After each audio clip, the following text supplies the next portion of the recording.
Hi all, ഞാൻ ഇവിടെ ഒരു ടേബിൾ ക്രിയേറ്റ് ചെയ്ത് വെച്ചിട്ടുണ്ട്. സ്റ്റുഡൻസിന്റെ നെയിമും മാർക്ക് ലിസ്റ്റും. അവർക്ക് പാസ്സാവാൻ വേണ്ട മാർക്ക് 60 ആണ്. നമുക്ക് ഈ ഫംഗ്ഷൻ വെച്ചിട്ട് എങ്ങനെ റിസൾട്ട് ജനറേറ്റ് ചെയ്യാന്നുള്ളതാണ് നോക്കുന്നത്. ഫോർമുല എൻ്റർ ചെയ്യാം. ഫോർമുല ബാറിൽ ഈക്വൽ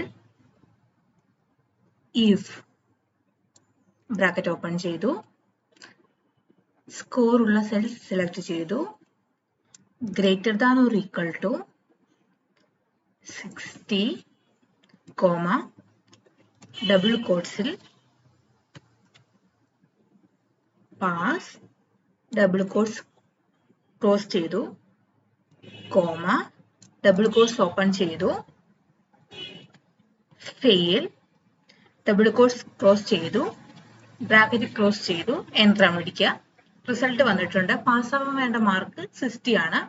അപ്പൊ നമുക്ക് താഴോട്ട് ഡ്രാഗ് ചെയ്ത് റിസൾട്ട് ഉണ്ടോ എന്ന് നോക്കാം.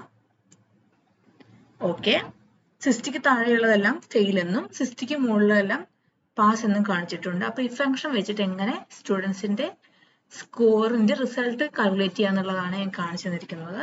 Thank you.